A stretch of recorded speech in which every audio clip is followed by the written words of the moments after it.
A tiny drop of land in the Indian Ocean. Sri Lanka.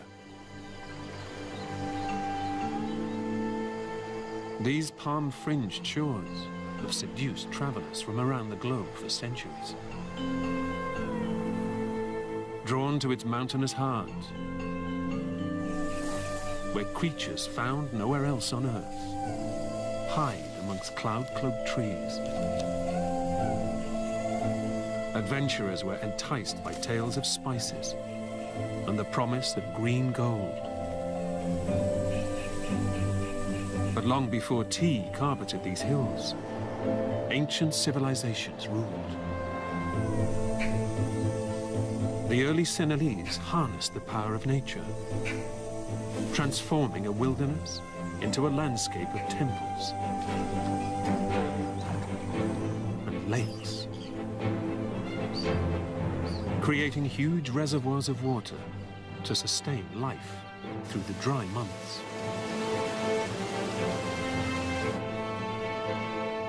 Today, their kingdoms are crumbled. But in these waters, their legacy lives on.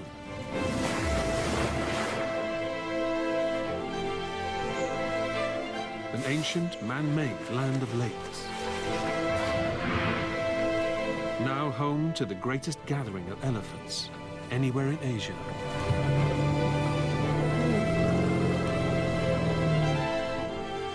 A place where a new king rules.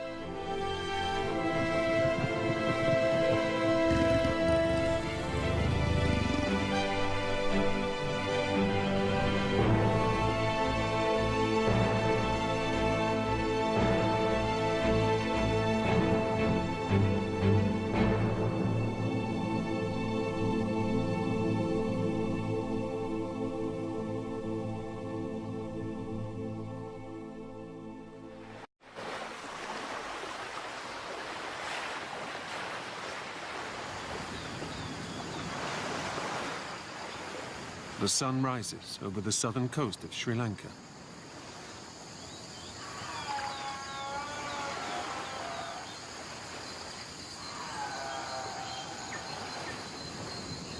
A land stalked by one of nature's most feared predators.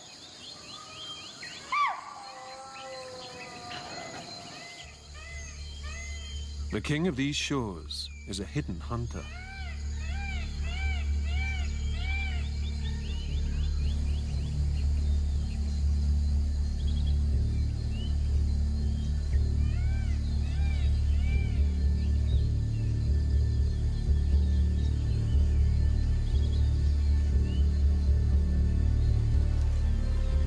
A persistent and fearsome predator. Leopards here are the biggest in the world.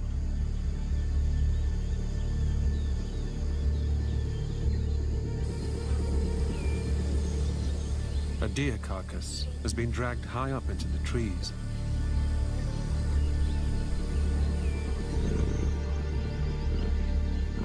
The prey of a Sri Lankan leopard.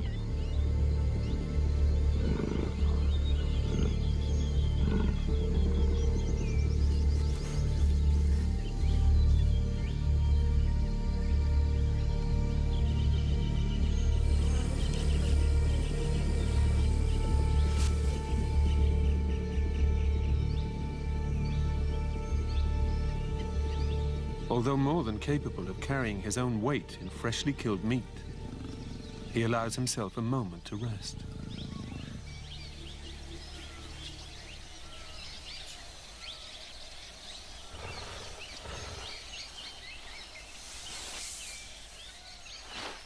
The rains have just ended here, and in the dry months ahead, water will become increasingly scarce.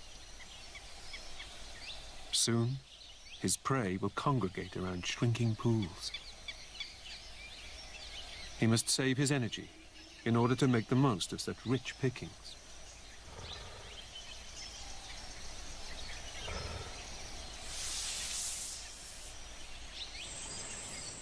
Parts of these lowlands are home to some of the highest densities of leopards anywhere in the world.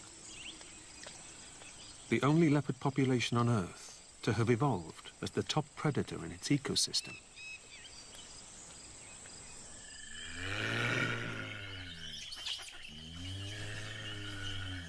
In India, he must compete with tigers. In Africa, with lions. But here, he can rest, undisturbed.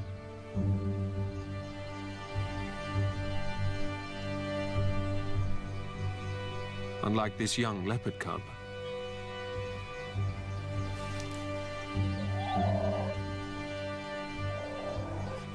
one day it too will grow into a great hunter. Perhaps even a rival to the leopard king. But for now, it must stay out of sight, waiting for its mother to return.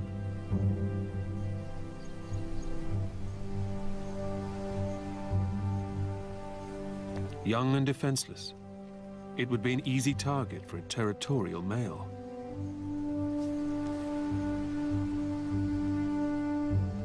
Like each new life, it has no idea of the trials to come as the dry season tightens its grip.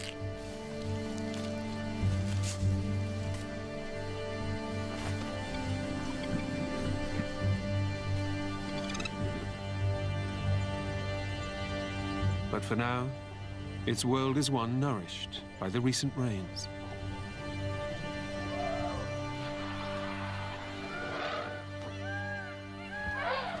This baby elephant has been born into a tight-knit family dominated by females. Mothers, aunts and sisters provide everything it needs. And this is the perfect time of year for a swimming lesson.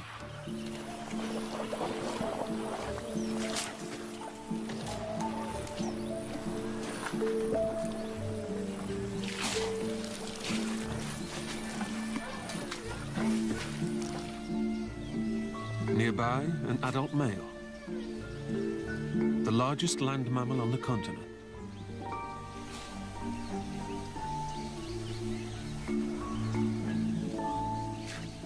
Like most male elephants, he will have left his family when he reached adolescence. Now he wallows alone. In these lush times of plenty, there's no need to join forces with others in search of water or food. It's everywhere you look.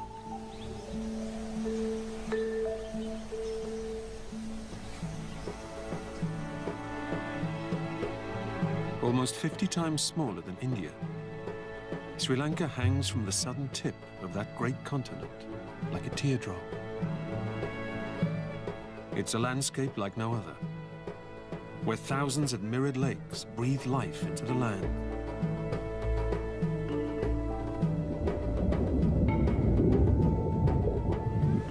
Edged by the Indian Ocean,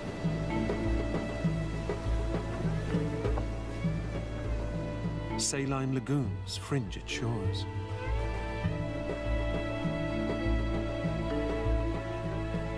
While in the north of the island, pools known as vilus dot the jungles. Natural sand-rimmed depressions which catch water during the monsoons and ebb away as the dry season takes hold. Waters which disappear beneath the mud, only to rise once more with the rains. But many of Sri Lanka's lakes are not what they seem. They may look natural, but these are not creations of the natural world. Instead, they're an extraordinary feat of man-made engineering.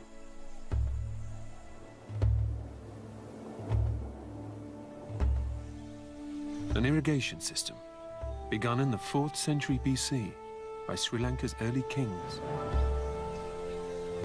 They knew that while 2 monsoons drench Sri Lanka, only one passes over the dry lowlands of the north, south, and east. For much of the year, these lands must survive without rain. And so, they ordered the monsoon to be harnessed.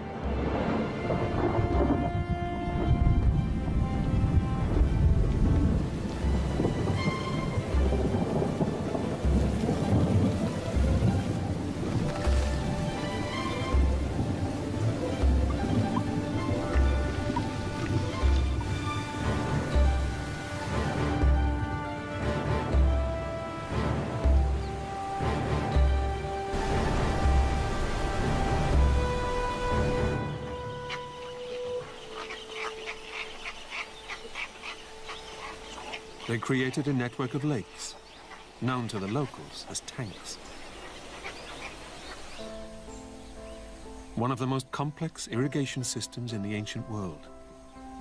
The technology they use to harvest rain and conserve water is unsurpassed in the whole of South Asia.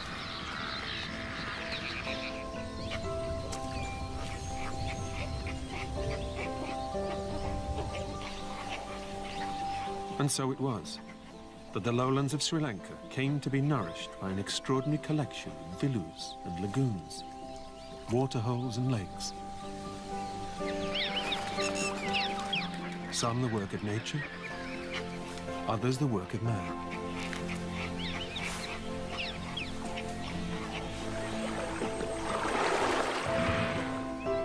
These hold what the ancient Sri Lankan king, Datusena, described as his treasure.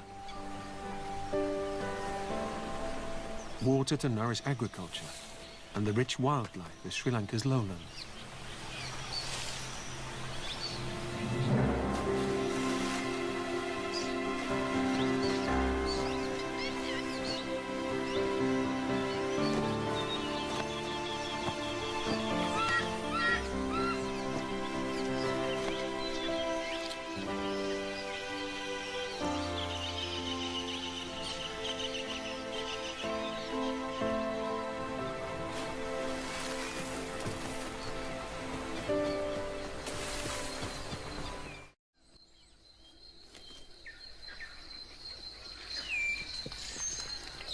For centuries, grey langurs have drunk from this pool.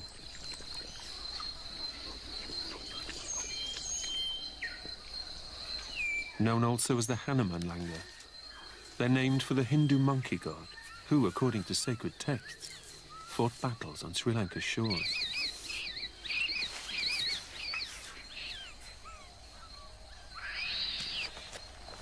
Today, this monkey tribe must fight a different battle. They are the eyes of the jungle, constantly alert for Sri Lanka's most iconic hunter.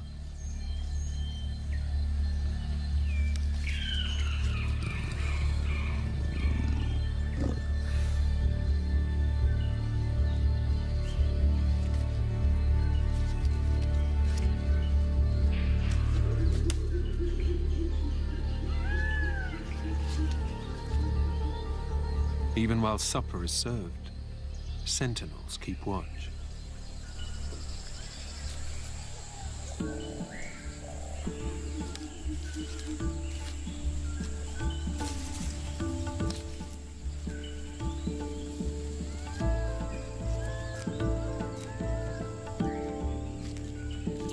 This is fine dining, Lanka style. The tree is their banquet table, grown with treats.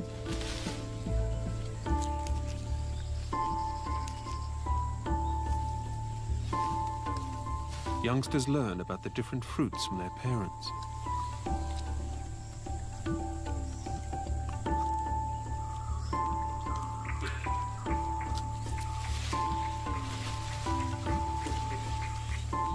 The langurs spend much of their day sitting at their treetop table. Not all make it to the end of the feast.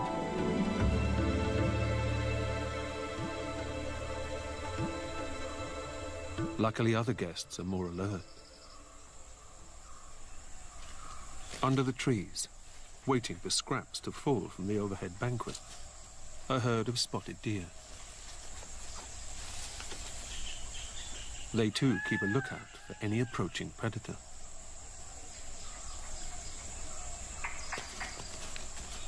In an extraordinary example of teamwork between the species, these langurs and deer work together to ensure neither party are ever surprised by an unwelcome visitor.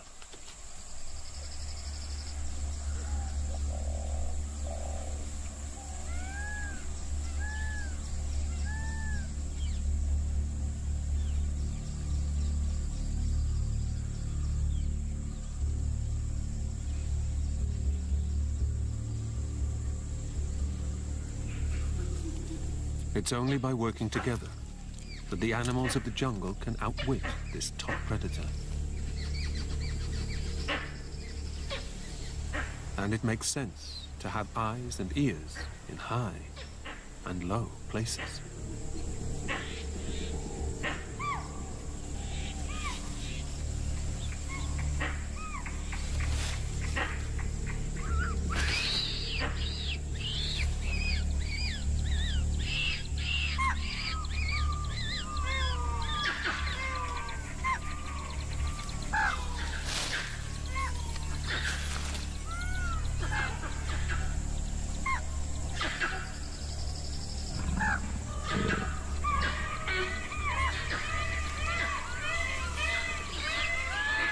As the alarm goes up, the jungle is filled with the sound of an outraged mob.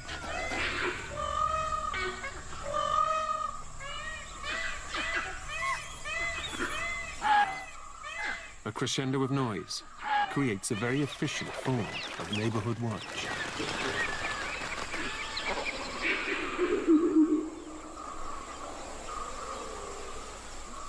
Today, at least, our leopard must admit defeat.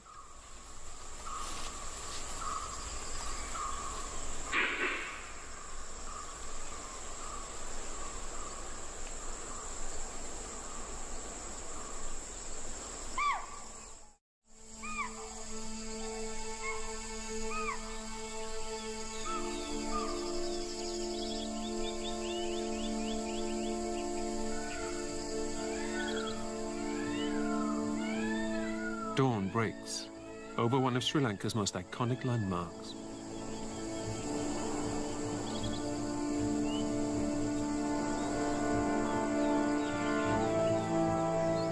Said by locals to resemble an elephant striding through the landscape. It's known as Elephant Rock.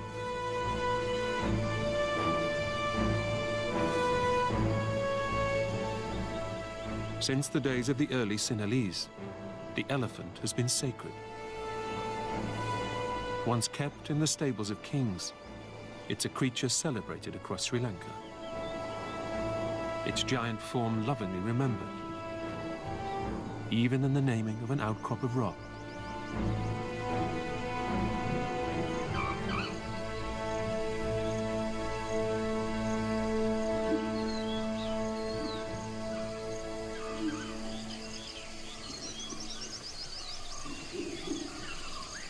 As the sun rises, so too do the Langas.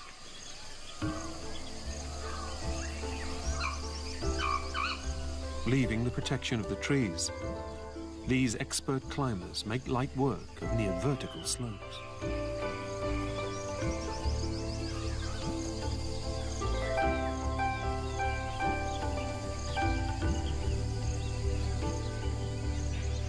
Their namesake, the god Hanuman, once pursued the sun, believing it to be a ripe mango. Today, the Langas seek it out for its heat, shaking off the cold of the night. Basking in the warmth a new day brings, temperatures climbing to around 30 degrees.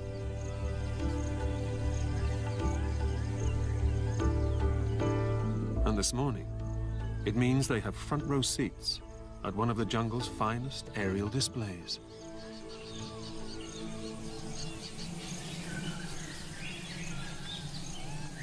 Strange white forms cling to the base of a precarious ledge.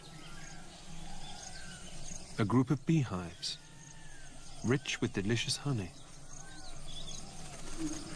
The perfect place for a pair of bee-eaters to snatch breakfast.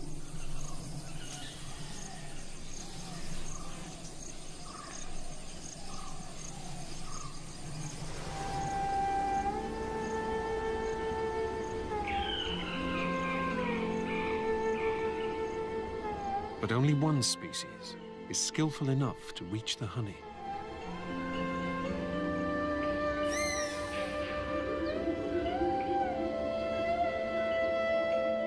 The oriental honey buzzard is an aerial specialist.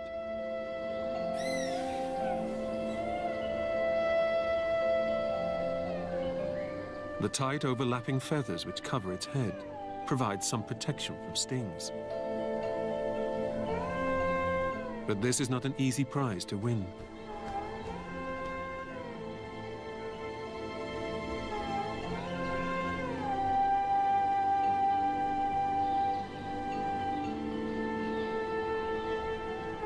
Soaring past the cliff face, the honey buzzard explores the best angle of approach.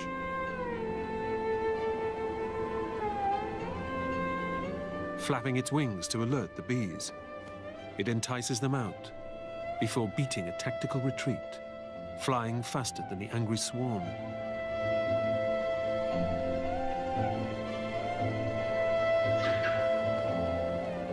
Watching closely, a Brahminy kite, hoping he'll be lucky enough to pick off the buzzard's dropped treasure.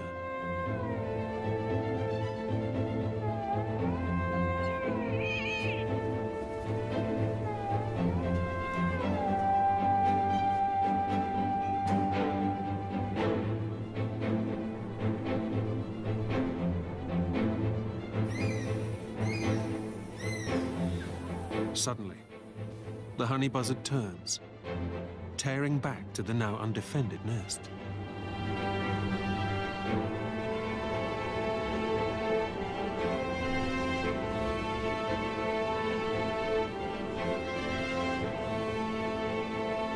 It's able to grab its first talon load of precious honeycomb.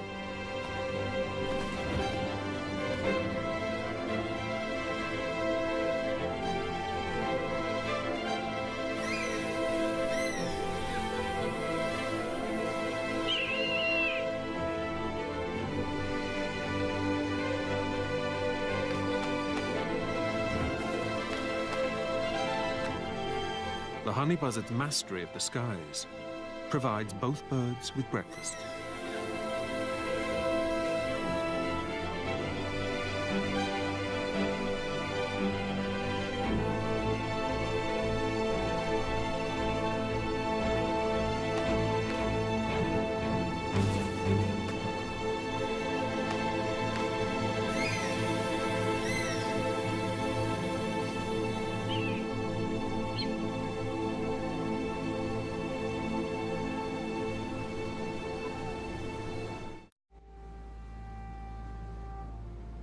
This string of tiny sandbanks at the northern tip of the island is called Adam's Bridge, dotting across a mere 30 kilometers of shallow water to India.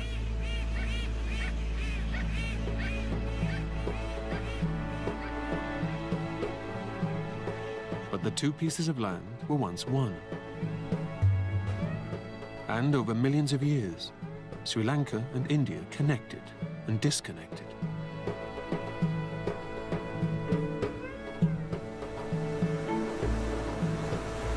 Each time they joined, new waves of animals would cross. Leopards and elephants made the journey. For some reason, tigers never did. Exactly why isn't known. But it left the leopard, the ultimate ruler of this tiny isle.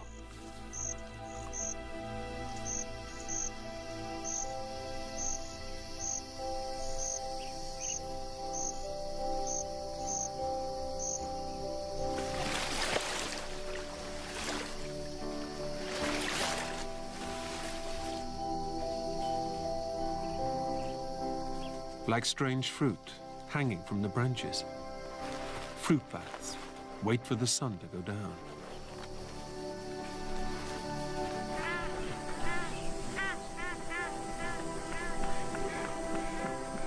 At dusk, pelicans arrive at their roost for the night, to join those who've woken for the night shift.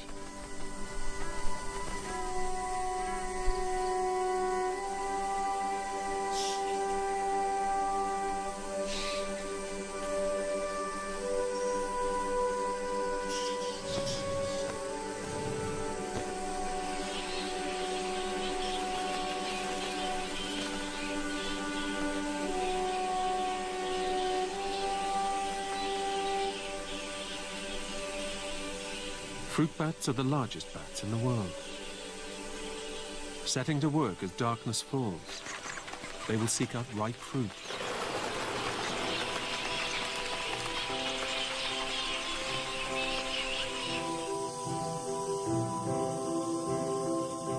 As the months pass, the monsoon rains become a distant memory.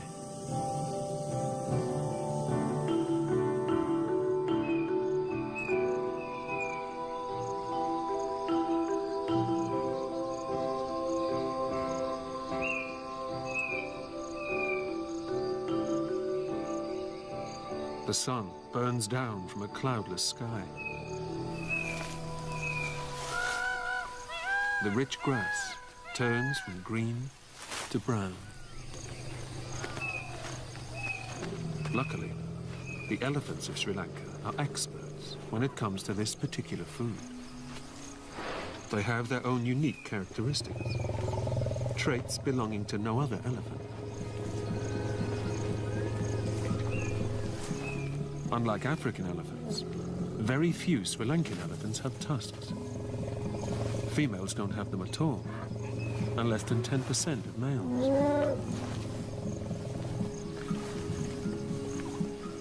But they don't just look different, they behave differently.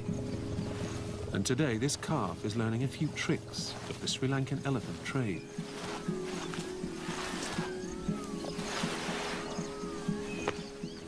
Its elders swipe clumps of grass across their feet before eating.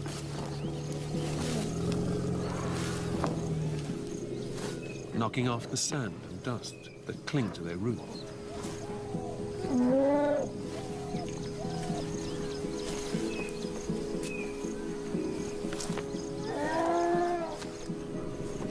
Scientists don't know exactly why they do this, but one theory is that it prevents wear and tear on their teeth.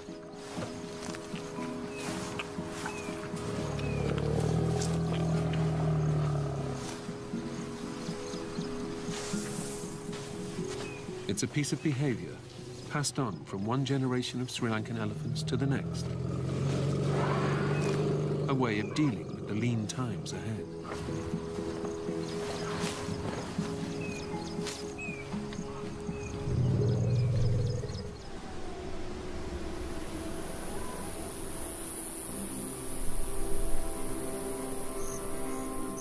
As the weeks pass, the dry season continues to grip these lands.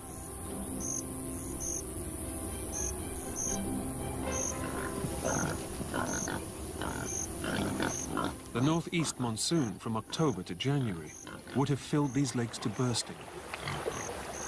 But during the dry months of the year, waters ebb away as the drought takes hold.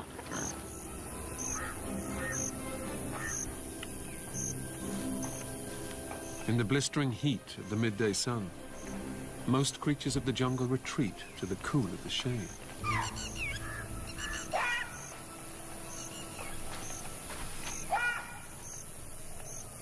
Surprisingly, it's the perfect time for these young jackal cubs to be sent out to play.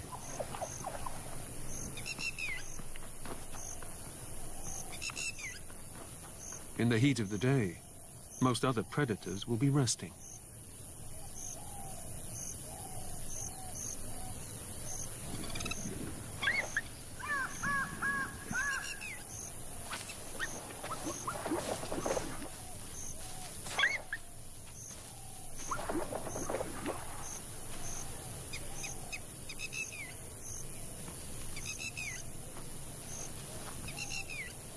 Jackals form a monogamous bond.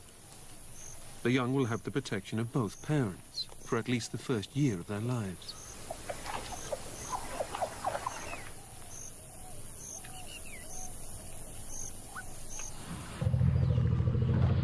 Unlike this calf, who's been brought up in a tight-knit family, where mother always knows best.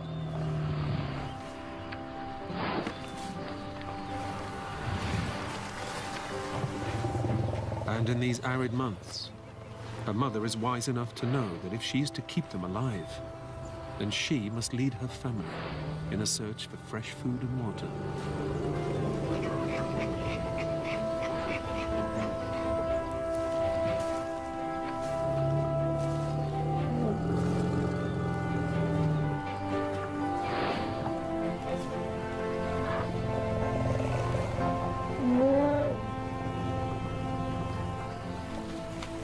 This lone male, too, is on the move.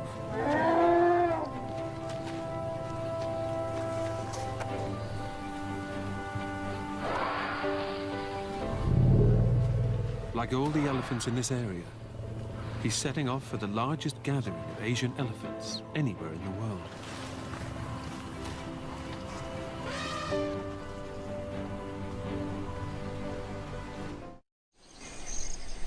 The Leopard King continues to patrol the borders of his increasingly dry territory.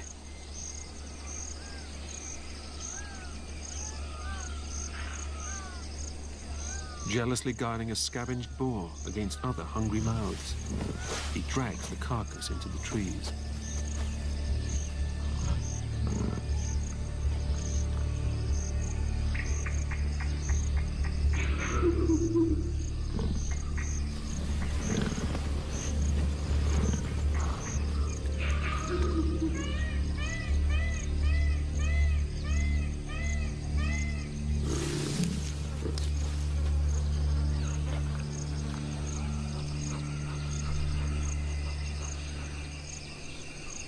But this jackal can smell food. If he finds it, his pack could strip it to the bone in hours.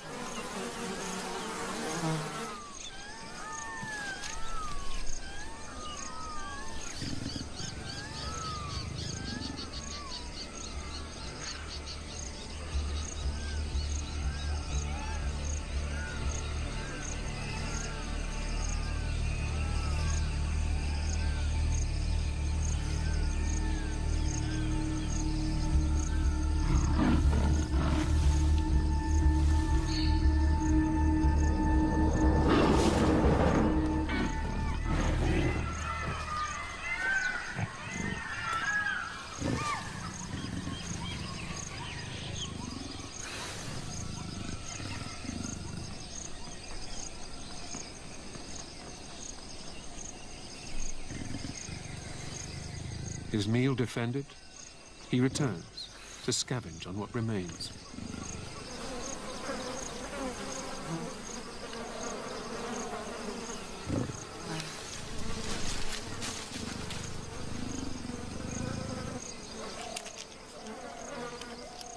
Using his rough tongue to peel skin from the bone.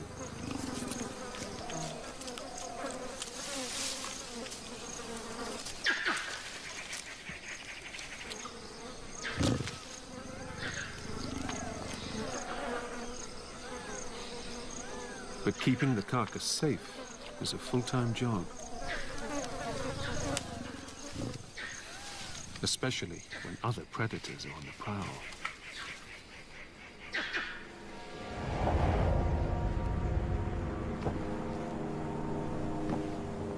This crocodile has taken his search for food onto the land.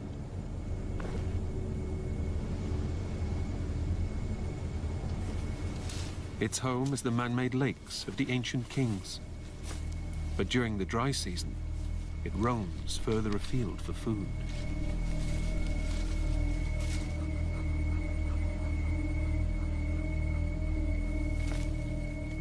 Marsh crocodiles grow up to 4 meters in length. And he has no problem making short work of what little remains of the boar carcass.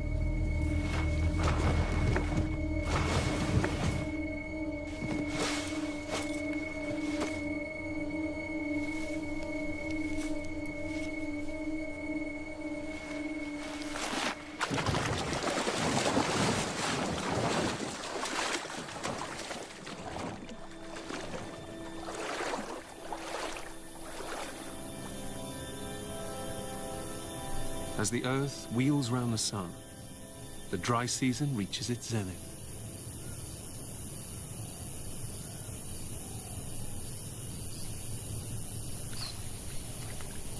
Pools of water shrink in ever-decreasing circles. Beneath the surface, crocodiles bubble.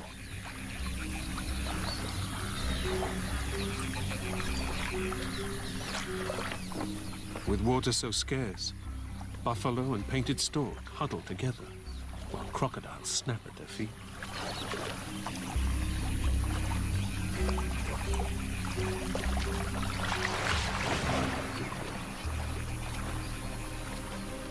Huge concentrations of fish trapped in these shrinking pools mean the crocodiles ignore their fellow bathers.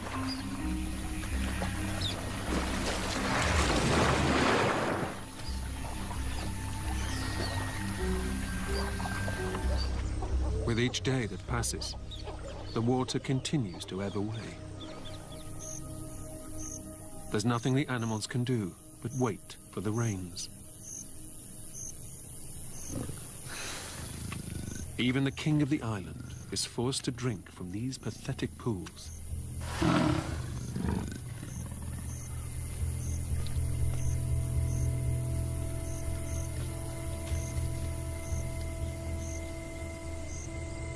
The earth baked hard, unrecognizable from the lush lands of 6 months before.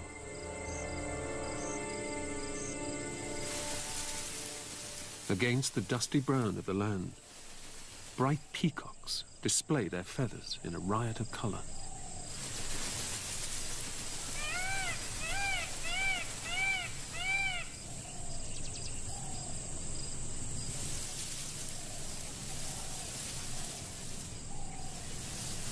A courtship dance, which, tradition has it, heralds the imminent monsoon.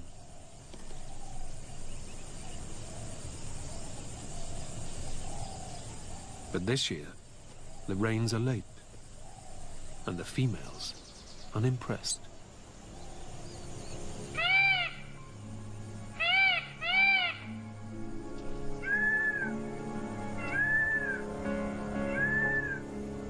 This is a precarious time for all the creatures of the lowlands. With each new dry day, the fight for survival becomes more intense. Only the toughest will survive, huddled around what little water remains.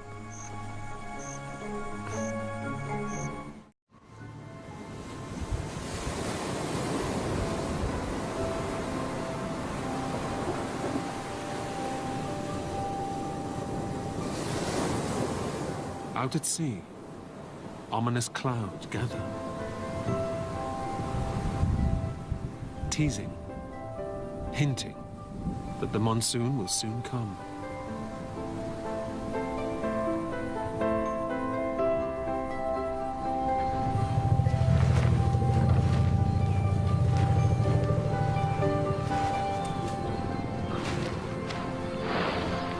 But until the rains arrive, the elephants depend upon a body of water created 2,000 years ago.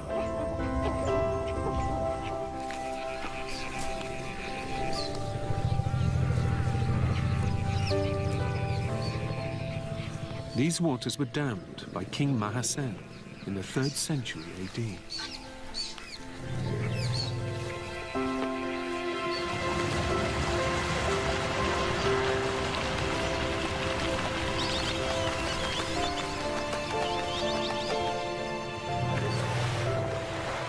A huge lake to store waters during the dry months.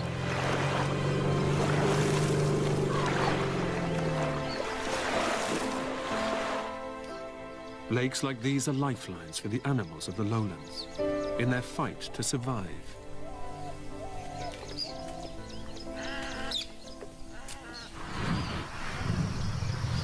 For the elephants, their journey is over. Family groups have joined together into small herds. And then bigger herds. And then bigger herds. Until 300 elephants converge on these shores.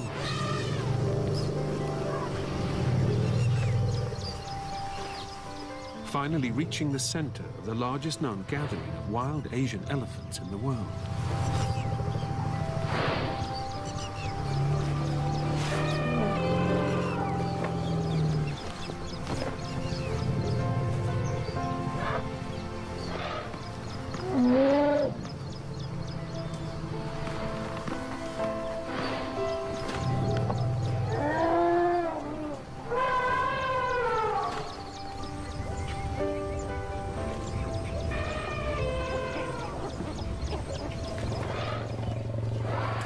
These artificial lakes were built for an ancient people who had no idea how their creations would sustain life 2 millennia later.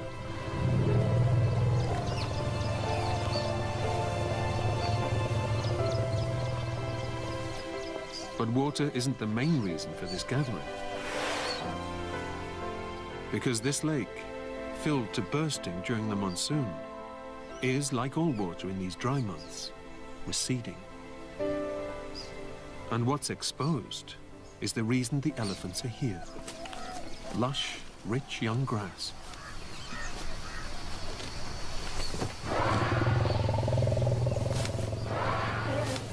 A spectacular treat.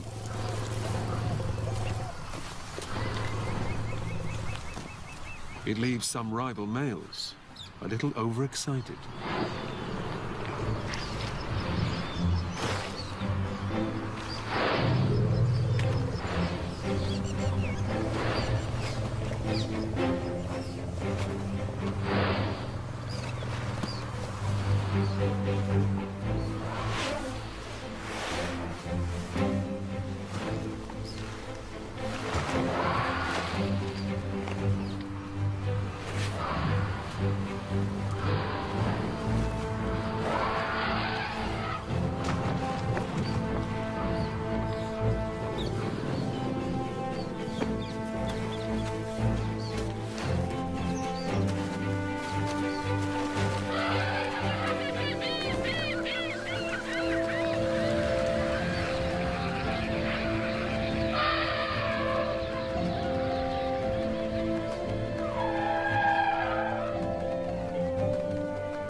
But while these elephants have found a place of rich water and lush grass,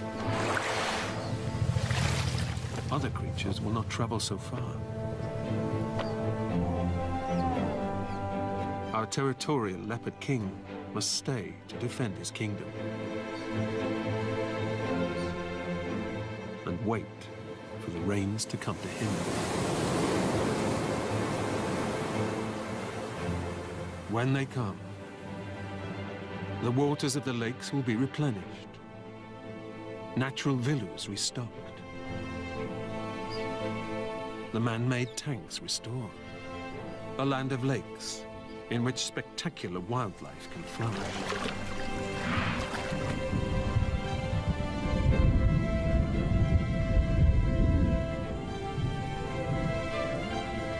Water will breathe life into Sri Lanka once more.